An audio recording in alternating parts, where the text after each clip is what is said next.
sempre preocupado com a obra de Deus, com o que temos que fazer. O tempo que nós temos na terra, que é tão curto, passa tão rapidamente. Nós temos um trabalho para fazer, e a obra de Deus é esta: é pregar o Evangelho, é ganhar almas para o Senhor.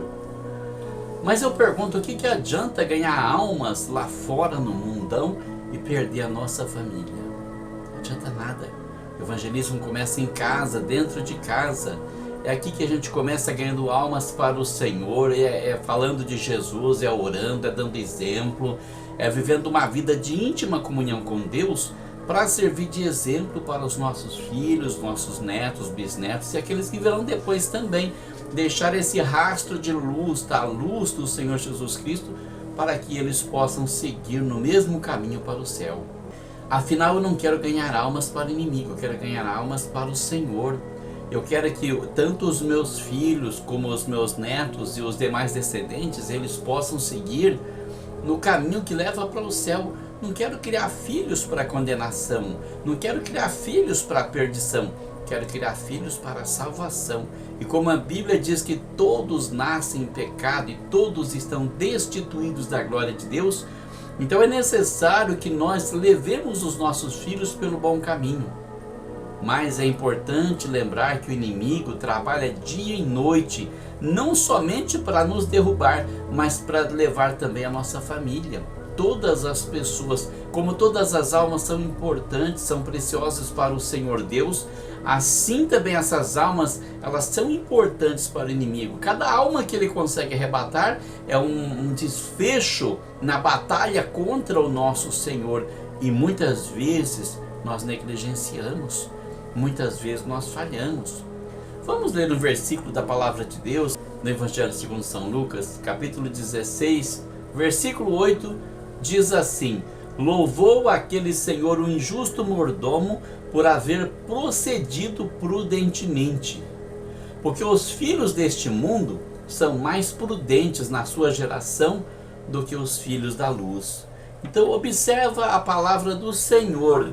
Os filhos das trevas, eles são mais prudentes do que os filhos da luz. Eles não descuidam do objetivo deles, do que eles querem, do que eles desejam, dos planos que eles fazem para alcançar as suas metas. E nós muitas vezes estamos atrás. Essa semana um vídeo me deixou chocado. Assim, pela agressividade, pela violência espiritual. Porque eu sinceramente, eu não espero coisa diferente do inimigo. E quem segue o inimigo vai no mesmo patamar.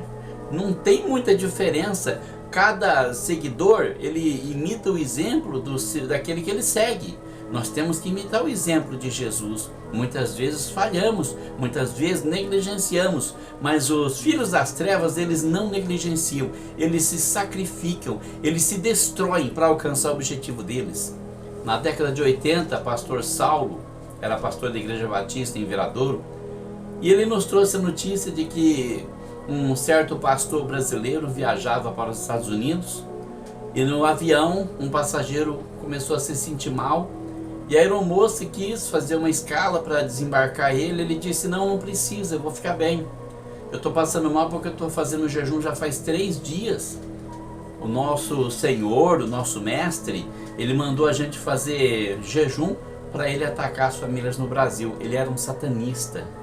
E já era o 3º dia que ele não comia nada, não bebia nada, ele estava em pleno jejum.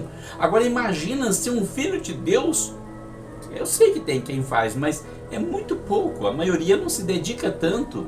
A maioria deixa sempre para os outros, a maioria não se importa, não é necessário não, Deus quer misericórdia e não sacrifício, e muitas vezes não se dedica, não se consagra. Vou mostrar para vocês aqui um trecho do vídeo de uma pessoa que esteve em nosso meio, como muitos, escuta o que eu estou falando, não estou exagerando, muitos estão em nosso meio, mas não são dos nossos. Muitos estão no nosso meio por qualquer motivo, menos por ter tido a vida transformada pelo nosso Senhor Jesus Cristo. Eu vou passar aqui para vocês um vídeo de uma pessoa culta, uma pessoa que estudou bastante, se formou, mas que fala em atacar as crianças dos crentes. E muitas vezes nós não vigiamos, porque está cheio de pastores por aí que são consagrados para trazer a pessoa para dentro da sua igreja. Não é uma pessoa que tem bastante tempo na fé, que tem experiência, que tem uma chamada específica de Deus. Isso tem muito. Eu trabalhei na década de 80 e 90 com um irmão que ele foi consagrado a pastor com 3 meses de crente. Apenas porque houve uma divisão na igreja dele e a pessoa que fez a divisão falou para ela: vamos comigo que eu te consagro a pastor. E ele foi, e realmente ele foi consagrado a pastor com 3 meses de convertido. E as últimas notícias que eu tive sobre ele estava desviado. Eu não sei se é verdade, eu não procurei saber, porque ele é uma pessoa difícil de lidar também, uma pessoa muito difícil de lidar. Uma pessoa assim que você olha para a pessoa e fala: gente, ele foi convencido, mas ele não foi convertido. Isso acontece muito, e está cheio de obreiros por aí, pastores, missionários, que foi por qualquer motivo, é porque é filho de pastor, porque é genro de pastor, porque é sobrinho de pastor, porque é amigo de pastor, porque é puxar saco de pastor, e é consagrado. Ou porque tem uma boa palavra, ou porque vai atrair alguém, ou porque tem um certo status social, porque acontece isso hoje em dia. Não tem mais aquela história do obreiro ser aquele homem consagrado a Deus e escolher alguém que realmente tem chamada de Deus. E muitos pastores não têm discernimento, isso é uma vergonha, mas não tem discernimento. Então consagra qualquer pessoa para ser pastor e dá no que dá. Aí esses pastores mequetrefes, se eu posso dizer assim, eles começam a nomear pessoas na igreja que não têm aptidão, não têm habilidade, que não têm chamada de Deus. E muitas vezes essas pessoas vão cuidar de criança. E é aí que está o perigo, porque a criança está em fase de formação. A verdade que você apresenta para ela costuma ser a verdade absoluta. Tanto é que uma pessoa que é formada no evangelho, quando cresce pode se afastar, pode desviar, pode até virar bandido, mas depois ele se converte, ele vai sempre voltar para aquilo que ele aprendeu. É por isso que o sábio Salomão disse assim: instrui o menino o caminho que ele deve andar e ele nunca se desviará dele. Ou seja, ele pode dar uma afastada, mas ele volta. Então temos que ensinar o caminho bom, mas essa pessoa planeja ensinar o caminho mal. Vou passar um trechinho do vídeo aqui para vocês, depois nós voltamos a falar sobre esse assunto. No mestrado eu cheguei a falar uma vez que a gente tinha que se filtrar nas igrejas. E outro dia encontrei uma amiga minha que era da igreja na época que eu fui, porque eu fui cristã há 30 anos. Eu já fui até para Jerusalém, se vocês querem saber. O dia que eu contar o que é essa viagem a Jerusalém, o dia que me botarem na televisão para eu contar, eu acabo com o cristianismo do Brasil.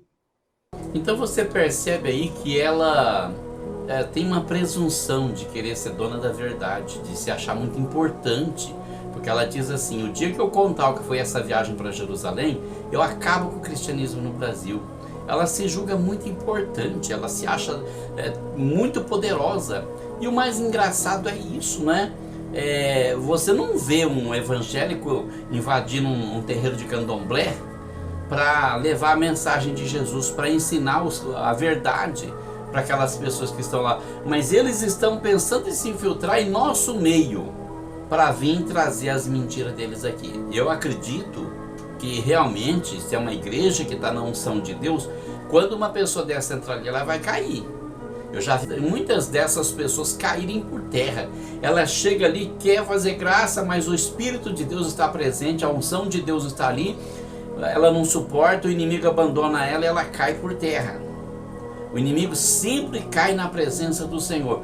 Mas muitas igrejas não estão consagradas. Muitas igrejas estão cumprindo rituais, liturgias, mas não estão consagradas. Na década de 80 eu fiz um grande evangelismo. Eu, meu irmão Dorival, os irmãos que estavam com a gente, que seguiam a gente por todo lado. Fazíamos 2 cultos ao ar livre por semana, na quarta-feira em frente à casa do meu irmão aqui na pracinha das pregações e na sexta-feira na casa do irmão Celso, lá na Vila Nova. E nós ganhamos muitas almas para o Senhor, e todos os cultos tinha pessoas endemoniadas, os demônios caíam por terra. Porém, na segunda-feira, todos nós nos reuníamos à noite na igreja para orar. E não tinha essa que o pessoal faz hoje em dia, não, círculo de oração e tal, né? Dobra o joelho, ora 10 minutos, vamos ensaiar o hino, vamos pregar uma palavra. Não, era oração o tempo todo. Ficávamos 1h30 dentro do templo, e ali era só oração, só clamor, pedindo a Deus poder para sair na quarta-feira e na sexta e pregar o evangelho e ter poder. Chamaram polícia pra gente, afrontaram a gente, fizeram tanta coisa, mas nunca prevaleceram. O poder estava com a gente. E toda pessoa endemoniada que chegava ali, ela caía por terra e ficava liberta em nome de Jesus. Então é diferente quando a igreja está municiada. Mas muitas vezes a igreja não busca essa munição. A igreja quer desempenhar um papel social. Então começa a fazer cultos e falar bonito e cantar lindas melodias, principalmente as mais atuais, as mais modernas. E não tem poder de Deus. É como um sino que você bate, ele tine, mas está aquele som vazio, oco, não tem nada dentro, não tem nada para oferecer. Vamos ouvir mais um pouquinho. E eu falei, amiga, vamos voltar para a igreja, porque hoje eu sou candomblessista. Não tem um terreiro que eu frequento, essas coisas, porque eu não sou religiosa. Mas eu amo os orixás.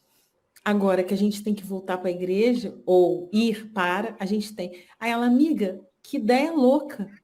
Como é que a gente vai fazer isso?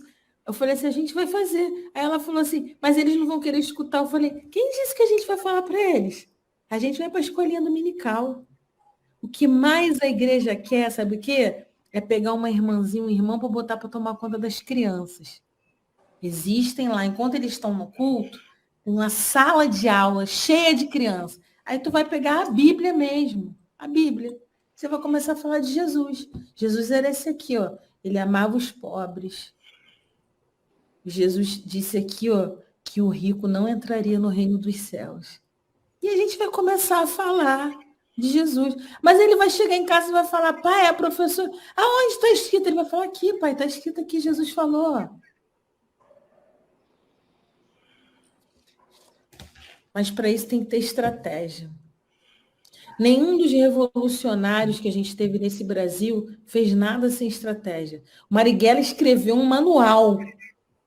O manual do guerrilheiro. A gente está lendo? A gente está fazendo? Manual do guerrilheiro urbano. Que a gente pode adaptar para os dias de hoje, porque é óbvio que a gente não pode sair por aí armado, né? Tem drone. O celular aqui, ó, tá escutando tudo que eu tô falando. O celular de vocês está escutando tudo. Não adianta desligar, ele tem um microfone que não desliga. Então, tá aí, essa é a fala dela, né? Parece que ela é feminista, é comunista, candomblessista e uma série de istas desse tipo aí que é contra tudo aquilo que nós cremos, que nós vivemos, que nós defendemos, que nós pregamos.